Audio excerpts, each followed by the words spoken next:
syncing. Yep, and we're recording now. Now, Scott, I like to do this with everybody on the show because I'm a professional, the military taught me this, all sorts of jazz. And I got to say, Scott is welcome to the show, good man. Oh, well, thank you. Of course. I know we started, before we started recording, technically, I guess we kind of started on sort of a dour note, so I kind of want to be like, hey, things are positive, right? It kind of was a dour note, like, fuck. No, that's okay. I'm doing pretty well today, so. Good. I mean, I gotta ask, it's a question I've asked some people, some friends of mine who work at DC and Marvel and all sorts of jazz in the film industry, because I do that too, and that's used to exist. Yeah, and what is it like? Have you been keeping busy, Scott? Have you been able to, still keep working, or has it been, like, kind of tough? What has it been for you, like, in this new world era? In the pandemic kind of thing? Yeah. Has it been easy for work as a fellow comic book guy? Has it been easy for work, or?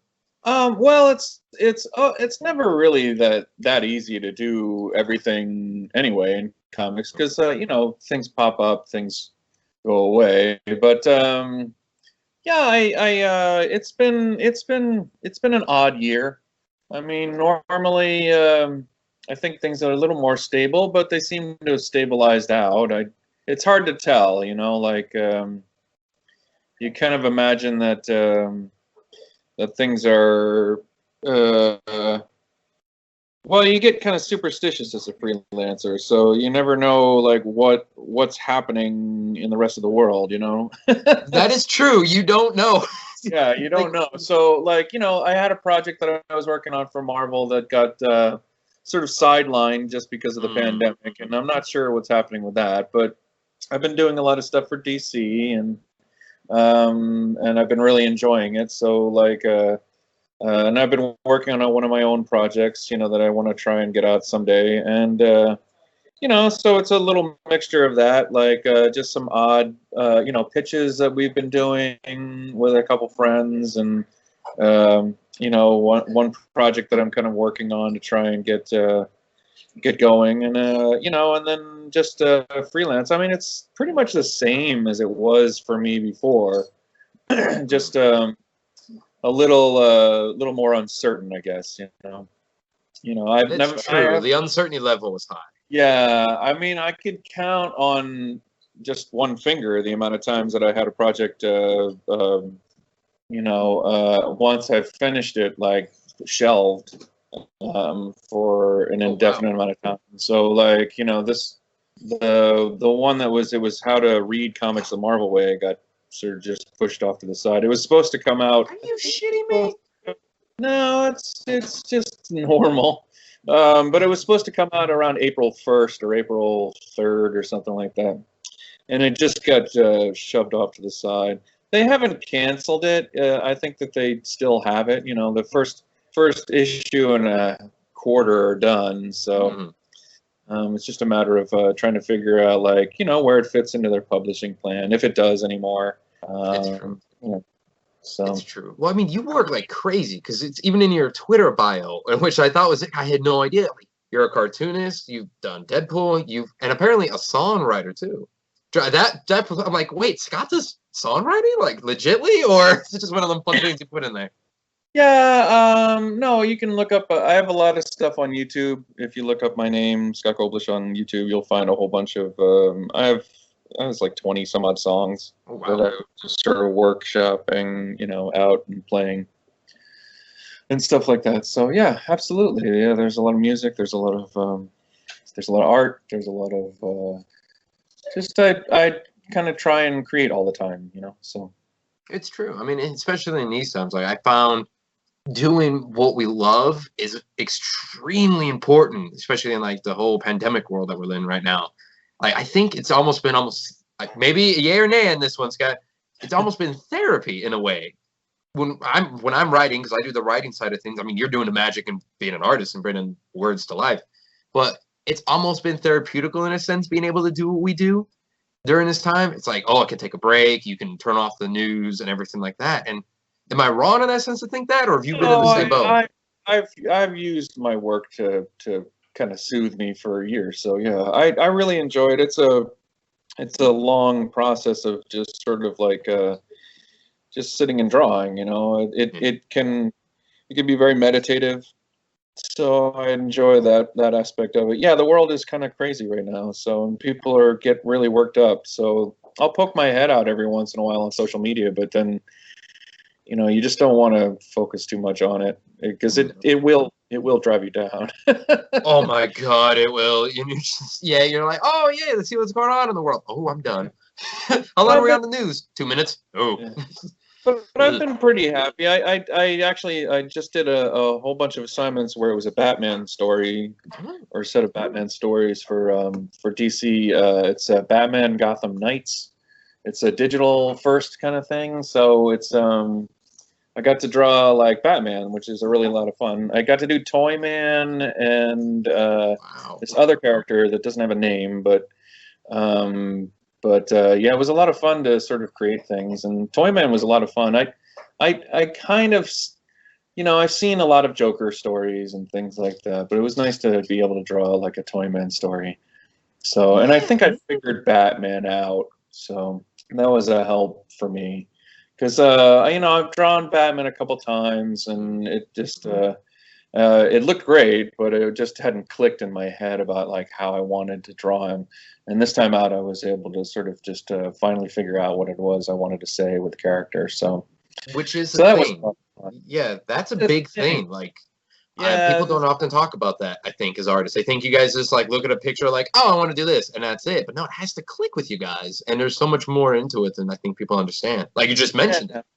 Well, that's the thing. Like, there's an aspect of professionalism that you have to just do it, like, but sometimes, like, you're still searching for your voice inside of it when you're doing it, and that's the aspect of these Batman stories that I think clicked with me finally. So I was able to sort of say, oh, okay, that's great. That feels to me like Batman, and a Batman I really enjoy drawing.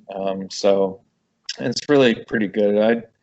Issues 18 and 22 are the ones. 18, I think, is out right now. It's a short, like a 8-pager, and then 22 comes out in a couple weeks, and that one's a 16-pager. So that was kind of fun. Nice. So, I mean, it's doing something new, which had to be fun to do, especially because Toyman, like as you mentioned, it wasn't Joker, and it's a Superman villain versus Batman, which you don't often see at all. it's true, and I really enjoyed the aspect of it. I thought it turned out really great. So Nice. Russell did the script on that one, and Mark Guggenheim had done the one before. So Oh, that's a tough act to follow. yeah, well, they're really great. I mean, Guggenheim, both scripts were fantastic, so I was really happy with it. It's really great. It's a wonderful thing to have an editor that you trust and like, and has great notes, and then it's really great to have writers that really know what they're doing, and bring an aspect of like fun and enjoyment to it. Exactly, So and that's what you gotta have with it. Like you gotta have fun.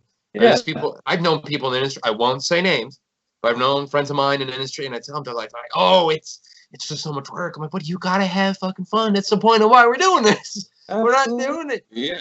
Yeah, you want to have fun. Yeah, like even the project that I'm working on my own, like before, like I'm thinking of doing it as a Kickstarter, but I want to try and get everything kind of squared down before I present it, but it's I'm trying to make it kind of fun, I'm trying to make it interesting for myself and have lots of different characters and lots of different things for them to do and enjoyable kind of stuff. So Exactly. and hopefully something that the audience will like too. You really can't gauge exactly what an audience is going to like, but if I'm interested, in the stuff that I'm doing, I suspect that people would like it. Well, So there's the old saying, Scott, and it's mostly used in the porn industry, but there's an audience for everything. there really is. Yeah, and then hopefully with like a Kickstarter, you can find the people before you put the thing out, because then it helps to pay for everything. It's kind of like finding, like, in comics, or in movies, most everybody, like, it's a point of purchase kind of thing where somebody gets the product after you finished it. But with Kickstarter, it's kind of like you just get your audience up front. So I'm hoping that that aspect of it can actually happen. I don't have that big a media presence. You know, like I say, like I try not to. Like I have a bunch of my friends on Facebook. Do you know what I mean? But like I really don't try and Yeah. search like a lot of other folks. You know. So I don't know, and I don't really use my Twitter feed that much. So I'm trying to do more social media stuff in preparation for eventually, like, you know, trying to get the word out about the Kickstarter. You know, so Yeah. Oh yeah. It's that all that media and stuff. It's yeah, that I, aspect though is yeah. kind of new for me. So like, I expect that you know, I'll present it, I'll try and get the word out. I imagine I'll fall on my face, maybe make some errors, but hopefully they won't be fatal. Well, I mean, hopefully. I mean, usually, unless it's like some scandal, you're fine. I Yeah, think it should be good. Yeah. exactly. Well, honestly, though, you don't look that older to me at all. So social media, like, I don't know. I'm guessing you're probably late 20s, early 30s. Oh, I'm older than that, but it's just Oh, social media is just an odd like thing. Like for me, I Twitter looks to me like people just sort of, it's such a small medium. Like it's either advertising a thing that people are doing, which is valid, or just punching people very quickly. You know what I mean? Like it's it's true. really not a place where you can do like long form thoughts. You know what I Yeah, would it wind up. used to be. It used to be, Yeah, though. I want to vouch. It used to be. yeah. Okay. Well, anyway, It's but yeah. yeah, social media is you know, it's interesting. I like I say, I do participate. It's just that I don't really do very much with it. So, but with the comic, you know, that I'm working on, maybe I'll have to figure that out. Yeah, but I mean, so it's all on you. So you're writing. I know you probably don't want to talk too much about it. I won't ask any Yeah, details, just but because it's not done, but it is an interesting process, and I'm going yeah. through it now. It's me writing it out. Like I kind of think visually, it's just a product of how I am. So I've been just doing covers right now. Like I've got the first 6 covers mapped out. The first 5 are done. The 6th one is, and then what happens is like I'm drawing the characters out. I'm thinking of the story as it goes. I've changed it a little bit. Like I've moved some things around. You know, but it's all a product of sort of doing it visually. So like I'll come up with the characters first, and then sort of surround them with other characters and just see like what I think the other characters are going to do. So it's kind of like that, and I'm plotting out the stories and trying to figure it out. Like it's winding up being a very long story. So Which I'm is trying good. to, That's yeah, good though. avoid it being like. I remember Alan Moore's advice was like not to try to do too much at the beginning, but Yeah. that might wind up happening. So It's honestly not like, hey, people, I got a Kickstarter. What are you doing? I need money for the first 30 issues. Wait, yeah. what? Well, that's Oh the other no. thing is, where I was thinking about just doing it so that it's a like issue by issue basis. As opposed to doing it all in one big block thing. But I don't really know what the process would be on something like that. So Yeah, do the research, good man, because I've seen that's the best way to go about it. When you try to do I want the whole series, one, it's way more money than it would be separately. And so to try to raise that much money at once, yeah. almost impossible unless your name's Todd McFarlane or your Critical Role. That's it. Like, it Well, won't. that's the thing I was thinking is that, yeah, if I did it like where I was like, okay, it's the first 6 issues, you know, and here's the story, like, yeah, I'd have to raise like 6 months worth of income. Do you know what I mean? So, Yes. Oh, yeah. but if I do it month by month, I think that I can kind of do it that way. Yes. I'll So, vouch for you. I've had a few people on with the Kickstarter. Actually, I've uh-huh. had a lot of people on for Kickstarters. So let me tell Oh, you personal advice. Do that. I okay. got it on the record right now. Do that, good man. What other advice would you give as far as Kickstarter things? Well, a Kickstarter for you and for anybody listening right now, Kickstarter, it's prepared to hustle. I mean, you know all too well about hustling too. I mean, we both work in comics, we know. But Mhm. prepare to hustle like crazy. Do the single issues. Don't do the big thing like that. And maybe prepare. I don't want to be sound negative because I hate sounding negative. I really do. Believe it or not. is prepare to maybe fail your first time around, but prepare to get right back up and go back at it and learn from the mistake. I'm thinking, yeah, exactly. Like the thing that I do like about Kickstarter is that if it doesn't fund, you don't have to do it. But this is something that I want to do, so I want to try and get it to actually work. So exactly. Well, you never know with it. Like Kickstarters right now have been doing very well, even in like apparently we're in a recession or someone told me so. I'm like, okay, but so Kickstarters is doing very well. It's a good time to do it because everybody's online.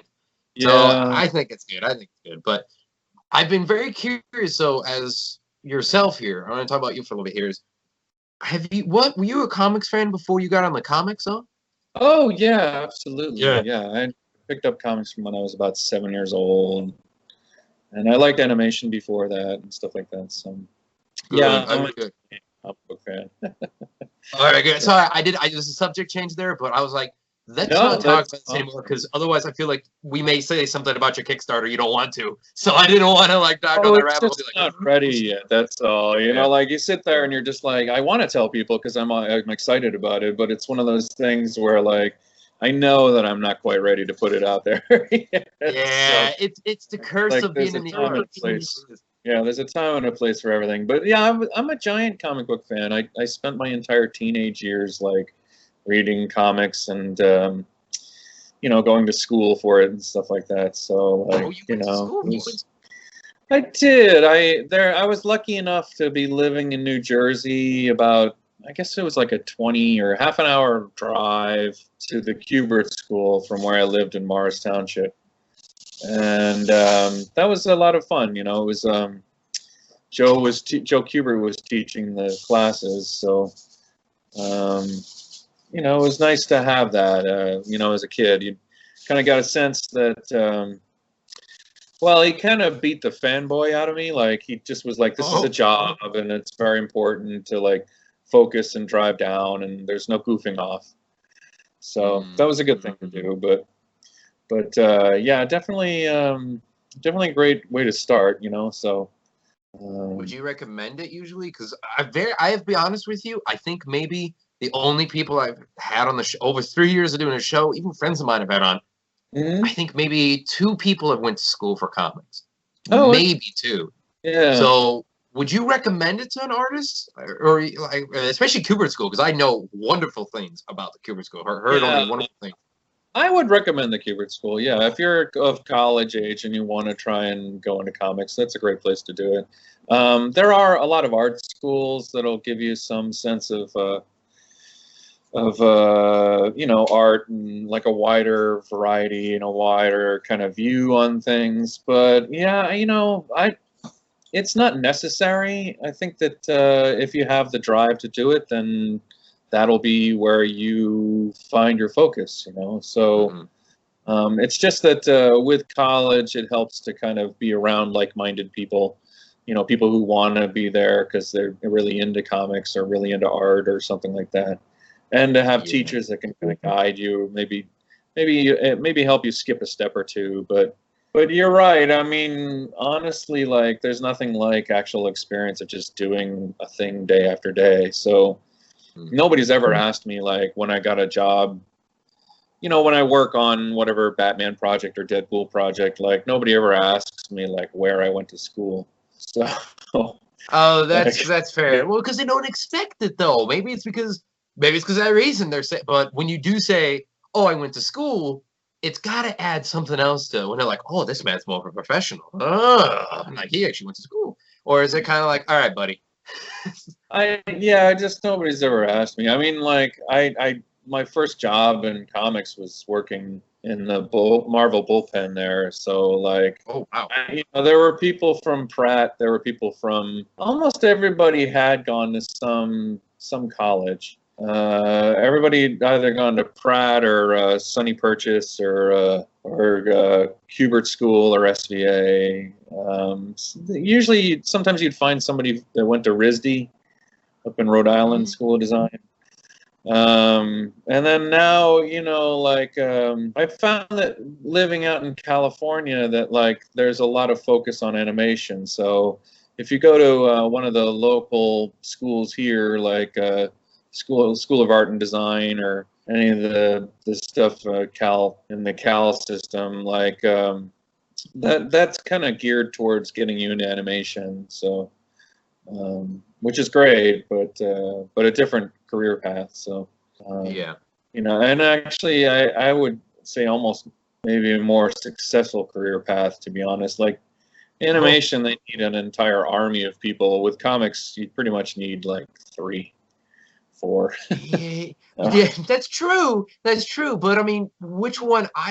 It's a toughie. Like, which one are more people going into though? Because I think it's animation nowadays. It used to be comics not too long ago, but I Yeah. think past couple years maybe it's animation.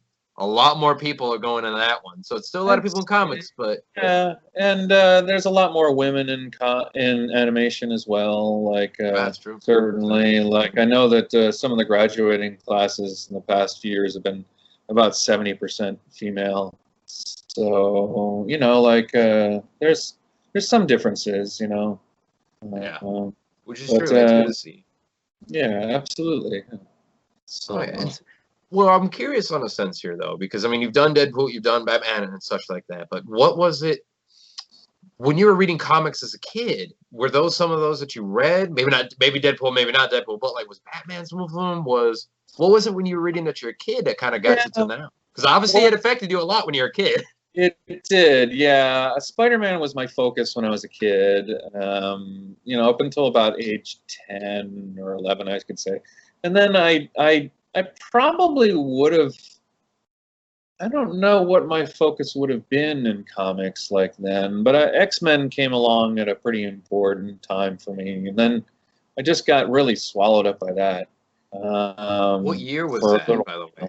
Oh boy, we're talking like the stuff that John Byrne was doing, and oh wow, Cockrum and stuff like that. So yeah, I really got jumped into X-Men. Kept me around, you know, like and then of course at the Kubert School they were always like focusing on like a wider variety. So like, you know, I had not seen any of the old like Flash Gordon stuff that Alex and Raymond was doing, or the stuff that like, you know, Little Nemo and in Slumberland, like, but Kubert had a lot of that stuff around, so you'd really get like a wider focus on what comics could do than the stuff that I was reading in comics, because that my comic reading was kind of focused on like superheroes for a long time. And then like you know, he was able to get me to take a look at the wider world of like, you know, adventure fantasy or you know, like some of the things that comics do really well, like they can do mood really well. You can do like you know, fantasy stuff, because it used to be the movies couldn't quite do the fantasy aspect or the superhero aspect, so comics had it. They kind of had the run of the joint. If you wanted to have somebody flying or, you know, like destroying a building or something like that, they can do that now in the movies. When I was a kid, like, you know, if you were going to have Doctor Doom take over the world and the Fantastic Four fight him in a giant fight with robots and stuff like that, like we're talking like, you know, like I don't know, maybe 2 weeks time of Jack Kirby's time, but you know, we're talking like a year's worth of work that you know, an army of people are doing in order to destroy the building with the robots.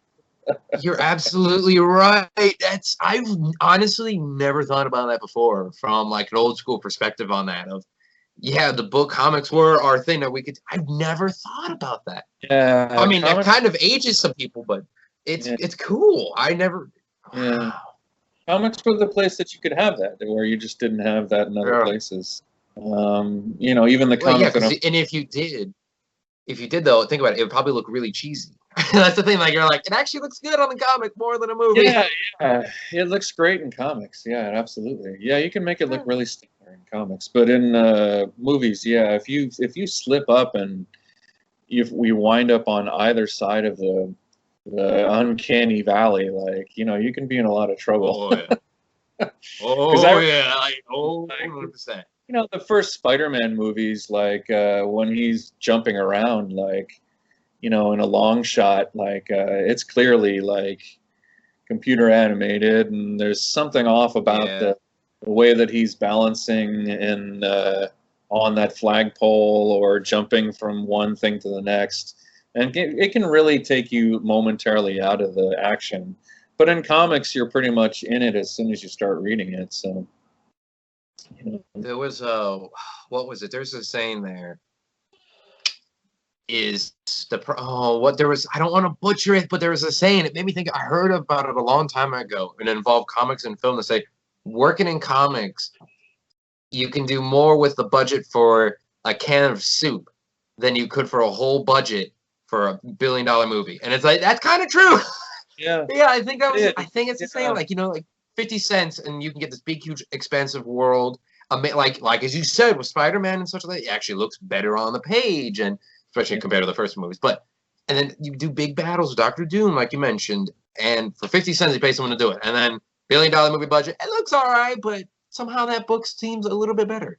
Yeah, that's a really great observation. Yeah, I think that that's the value that comics still have, you know, and you can do things with it that like nobody else can do, you know. So I think that that's the thing to remember is, you know, in comics, people are always worried about like what's going to happen with the medium, and you know, I would just say like focus on the things that comics can give to people, like you know, those fantasy elements or story elements that honestly, like you know, not a lot of people are going to like spend a lot of time watching a two-hour movie about someone's life or an autobiography or something like that, but they might do that with a comic, you know, like I just read Daniel Clow's Patience book, and you know, I was looking at that, I was like, yeah, it could probably be a movie, that would be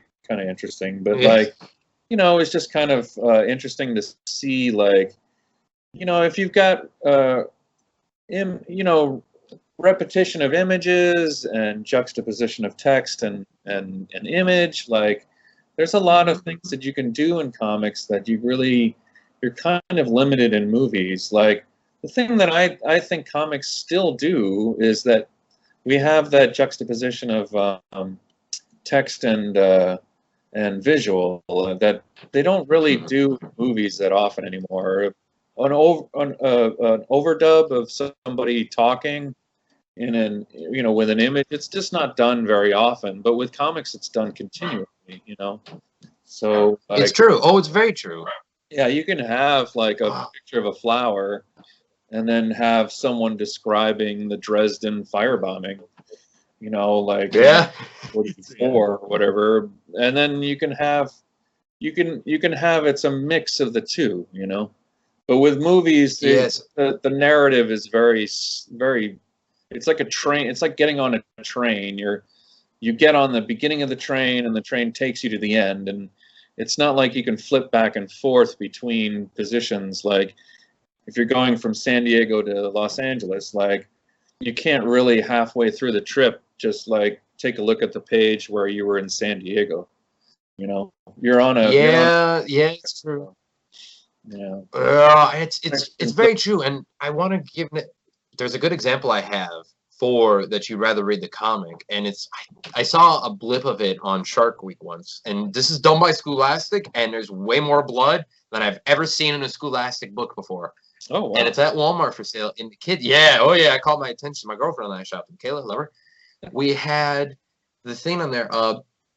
It was, I don't remember the name of it, but it's based on the story of when a shark, I believe it was a great white or tiger shark, went into the East Coast rivers in like the late 1800s, early 1900s, and attacked and killed a couple people. Like kids that were swimming in these salt rivers, they didn't think a shark would go in there.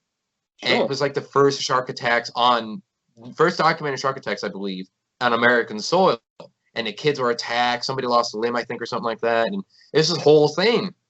Wow. There's blood and all sorts of jazz. Yeah, and like Scholastic put it out as a graphic novel.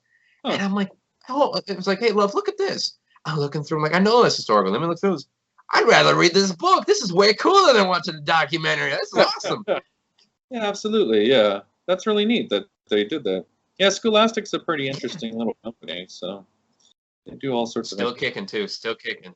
Oh, absolutely. Yeah, yeah, they're never gonna die. But yeah, that does go with it in the sense where like a documentary, it'd be cool. You watch it once, but that comic, you can pick it up and go back to it all the time. Yes, That's yeah, another part about yeah. When I was a kid, that was a definite bonus because yeah, there was no way to like continually reinforce the story that you had just thought about. Like, I could go back to that comic like however many times I wanted to do it. Um, and Oh even yeah, today, like, and you know, movies come and go off the streaming services.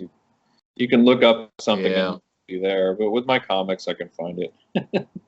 So, Maybe though. I mean, I don't know though, because are we sounding old school? Because I still buy DVDs, and apparently people my age of 23 do not buy DVDs. oh, So really? yeah, I still buy Yeah, DVDs and Blu-rays, and I'm like, I buy physical comics and Blu-rays.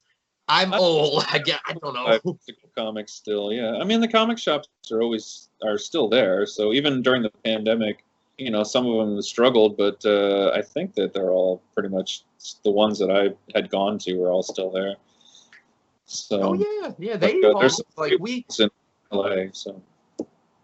Yeah, you know what? I want to put it on record though, Scott. Maybe you can agree with this one. If the pandemic didn't kill comic book stores, nothing will. Nothing will. They survived and adapted. I have friends of mine who own comic shops that listen to this podcast, and it's not being biased or anything like that. I'm being honest because everyone's like, "Oh, pandemic started, everything shut down. Comic stores are going to shut down," and then they're like, "Wait, no, we're going to do delivery services. Like, order what you want. We're Yeah. see if you got anything. We'll see if we got a backstock. We'll deliver to you at your front doorstep." It was Uber for, or no, it was Uber Eats, but for comics. And a lot of them are doing that, or you just pull up and they come out to your window with a mask and drop it in your car. Oh, that's They adapted. yeah. Yeah, they adapted so well. So you know what? I believe comic book stores are gonna last forever. I'm sorry, you mentioned the thing like people are like, yeah, comic book stores in trouble. No, they're gonna last. You know, as long as there's still printed books in the world and they're not all digitally transferred to our heads yet, then we're Yeah. fine. Oh, good. I'm glad to hear that. Yeah. Yeah, that's, you know, because I love comics, and it would be a real shame to see them go away. So, Exactly. Now, one thing I do like asking this of fellow creators that come on to the show is a personal question because we've all got our favorites. You know, I think people ask me all the time, "Who do you want to write for?" And I'm like, "Well, I got some of these guys." Not really the ones people think of. Who do you still think that maybe you've never got to touch yet, a Marvel or DC? Do you think you want to touch? oh, I would love to work on the Legion of Superheroes, but that's always such a weird property over there at DC the past like 10 years. So The they Legion just of Superheroes? That wasn't. I love the Legion. Wow. It's great. Yeah, I think there's I could a lot tell of possibility there. So. you, Scott, you were so quick on that answer. You really were. You're like, Legion of Superheroes. I want to do that. Like, you definitely want to do them because some people are asking, they're like, well, I don't know. It's a good question. People are like, you're just like, Legion of Superheroes on my #1 list. It is, yeah, yeah. It's still on my #1 list. I mean, it's just one of those things where it would have to be kind of what I want to see out of it. Like, I wouldn't want to just like art robot on it because I'm really into that property. I think it's just fantastic. But so I'd have to really, it would have to be on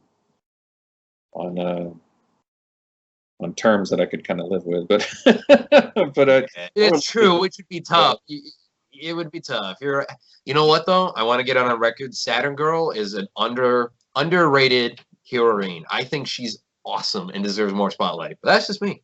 Oh, absolutely. Well, I think that the thing that I like about the Legion of Superheroes is that it's a mixed cast, like, and it actually has a lot of female characters in it. Like, when I was growing up, the Justice League had 2 women in it. You know, it had like a million guys, but like it had 2 women, Sure. and Legion of Superheroes had dozens of women. It just, you know, from Shadow Lass to Lightning Lass to Phantom Girl to, you know, like you said, Saturn Girl and Princess Projectra, and like there was just a ton of women running around in the cast, and I really liked that because it gave it gave the property a lot of places to go, which the Justice League just didn't. You know, like you can have Wonder Woman and Superman dating, but that's it. Like Aquaman's just sitting off alone by the side. You know, like so it's just yeah. I just found it much more interesting to have all the personal relationships, and you can also not destroy the other properties too. Like by like if you have Wonder Woman and Superman dating, like it can be a bit of a mess for a while for both of those properties. Oh yeah. So, yeah, and the editing and the editors are mad. The writers, the whole writers workshop, it's a whole thing. It's a lot of logistics, yes. But with you know, if you've got Saturn Girl like dating Ultra Boy as opposed to Lightning Lad, like, you know, it'll be interesting for the book, but it won't be a something that sends everybody into paroxysms of yeah, that's they're not going to be calling everybody in on the DC payroll like, all right, this big thing's happening and affects everyone's books. Damn it. No, they're like, hey, what's going on in your world? Like, oh, Scott's in his corner. He's in the Legion of Superheroes corner. Like, whatever happens in that corner, it's all his. Yeah, there is that advantage and that kind of thing. And I think that that's what Brian Bendis and Ryan Sook are working on now. So I'm a little jealous of like the fact that they're able to do that. So it's kind of fun to watch. I think it's a good book. So it's true. It's true. But you know what? If they keep it going and keep it alive, who knows? Maybe there's a chance that Scott gets hired. Who knows? It's the books. Sometimes people even come and go. So, and I'll be honest, people have gotten jobs from this show. I haven't personally, and I'm the fucking host. But my guests have, and I'm like, okay, that's stupid, but whatever. I don't know how that works. I don't know how. But yeah, but I really don't know how that like. And he knows. I'm not going to say his name because he knows who he is. He's a friend of mine who works on the CW shows.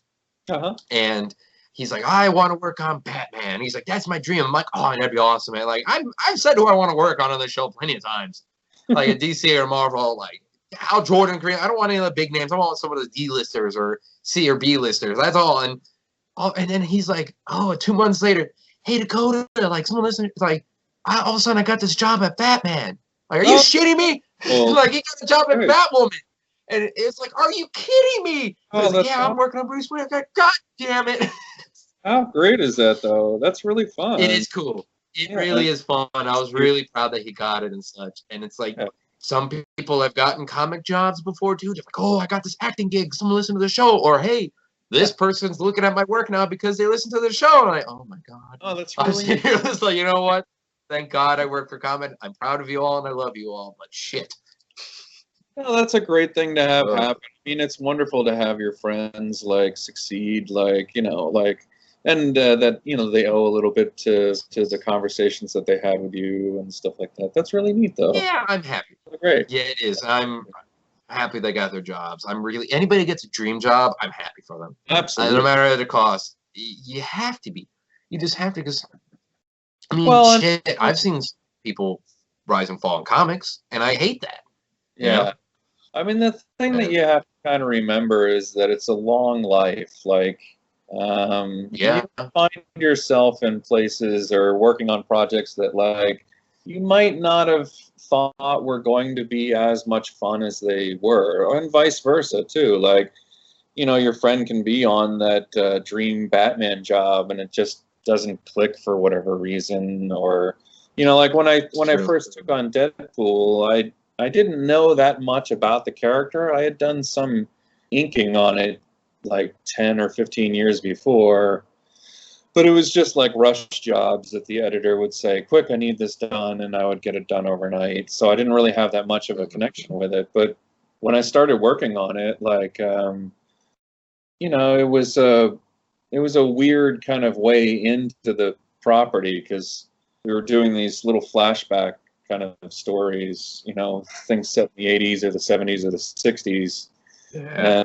And really what wound up happening is that I could establish a beachhead, you know, for myself, and enough to sort of like get on the property, look around and say, what can I do to make, you know, my own place here, you know, like, and then I really, really enjoyed it. I mean, it was just so much fun. Like, in the end, it was probably the happiest I've I've been on any comic project, you know, like for the longest. Really? With get a great editor and really great writers like Jerry and Brian was saying were like amazing. So, you know, it was really just a lot of fun to do. It was never rote, you know, like, you know, there was never a moment where I wasn't surprised at what was happening or the things that I was drawing.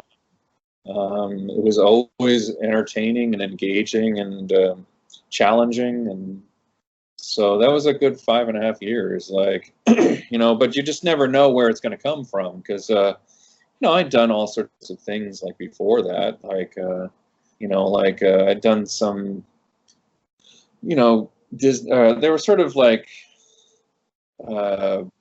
things for kids, like in the property line, so like Avengers kind of things, or Fantastic Four kind of things. But it was a weird Avengers. It was like an Avengers with Nova and the Vision. And, oh wow, yeah, that's automatically weird. If you got Nova as part of the Avengers team, things look rough. It was Nova, the Visions, Black Widow, and Invisible Woman, and Captain America. That's a good lineup. Yeah, it's a good lineup. I mean, that's characters that get your attention. Yeah, it was just really interesting, but it was like it wasn't one of the something that clicked that much with me. But I thought it would. Like I was all excited about it, and but on Deadpool it really clicked when I didn't expect it. So that's just what I'm saying is that you know you can't look at like working on Batman or working on a story of a movie or something like that, or a role, and sort of say like this is the end all be all. It's something they're like stepping stones, you know, like in your path. So it's like it's like you can see a mountain up ahead, but sometimes the path is not going to take you to that mountain. It'll take you around it or some other valley that you weren't expecting. So you know, it's you have to kind of just be prepared for surprises, you know. So that would be true. That's the best advice I've heard in a long time. I personally live with that. I know that all full-heartedly because there's weird stepping stones in my life with it, but that is honestly true. Like there's no way friends or buts about it. Yeah, like Deadpool didn't exist when I was a kid, you know. So yeah, that's it. Yeah. See, like you know, when I was reading the comics, I was like, oh, Spider-Man or the X-Men, but even the X-Men have moved on from the X-Men that I liked. So like Spider-Man's been kind of stuck in amber, but that's fine. I don't need like there's some comics like Savage Dragon or Gasoline Alley that like they just keep going like as if it's real time, you know. But yeah, that's true. Spider-Man to change much with me. Yeah, that's true.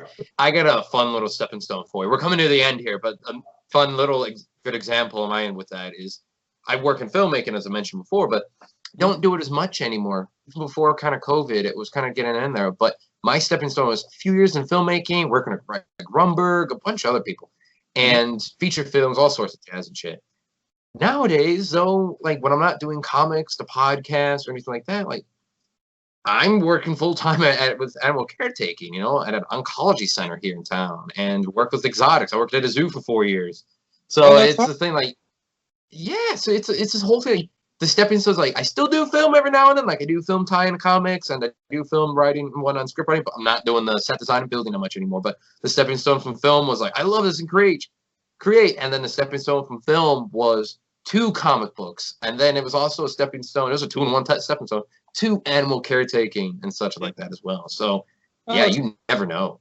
Yeah, that's the thing. Like, I think that the most important thing in life is just to have, you know, to be always on the lookout for purpose in your life. You know, like it can lead to a lot of depression and anxiety if you are not where you kind of need to be in order to have like purpose in life. So like you know, if you're helping people out, that's a noble, or helping animals, that's a noble purpose in life, to be honest. Like And the arts also help people out as well. It gives them an escape, or it gives them some enjoyment, you know, and it's good to have that kind of purpose as well. So I think that you just never know where you're going to wind up. You know, I was very singularly focused from when I was a kid at getting to this job. But even once you get the job, you're like, well, what do I do with the job? You know, so like Yes. to be singularly focused on getting that Batman story, and then once you get it, you're like, well, what am I going to say? What am I going to do? What am I going to like? What am I going to change? What am I going to keep the same as the things that I loved? You know, what do I want to talk about like right now?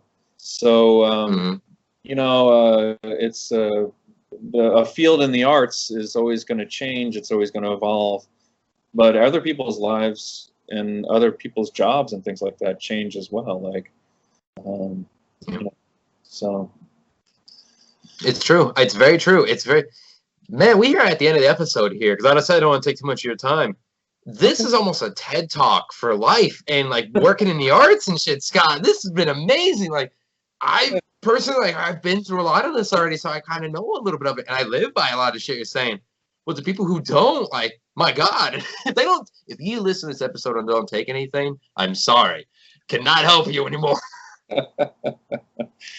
Well, you know, when you have conversations with people, you want to try and like engage them and let them, you know, you want to leave them with something to think about.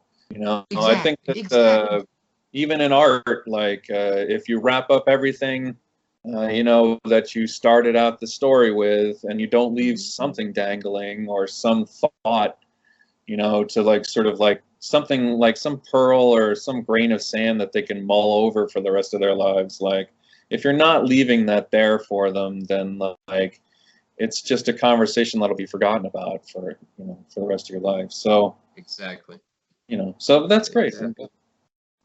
Of course. And now I know you mentioned it before to social media, and I wanted to get that out on here now. So where can people find you at on social media, so we can help you build that up for that Kickstarter whenever it comes out? That's right. Yes, we do need to build that up. So you can find me on Twitter at Koblish, Koblish. I grabbed it so early on that I didn't think to grab at Scott Koblish. I was just like, oh. But there is an at Scott Koblish, but it's someone grabbed it in China. Like they just they were like, ooh, they were all excited. But then what I wound up doing was just if I needed a signal boost, I would like put hashtag Scott Koblish. Because they weren't really using it, so like they grabbed it, but they didn't really do it.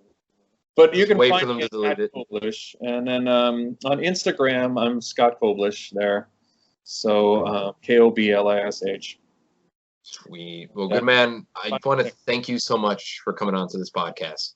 Absolutely. Well, thank you so much for having me. It was really enjoyable, and I hope I hope that you find all the things that you want to find in life, and get reward and you know, emotional succor out of the things that you're doing. So thank you, man. And likewise for you too, though. I mean, don't count yourself out just yet. You gotta come on. You gotta go for that stuff you're wanting for more.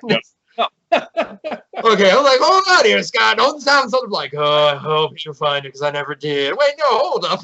No, you misunderstand me. I'm nowhere near done. I wish all the best for you is what I'm saying. Thank you. All right, sorry, it's the caring nature in me that I care about people often more than myself. So I'm like, hold the fucking phone. Thank you, Scott. And I'll let you know when this comes out as well, good man. Like I said, thank you for coming on to the podcast. Yeah, thanks a lot. I really appreciate it. It was really fun. Of course. I'll talk to you later, Scott. Thank you. All right. Have a good one. All right, bye too.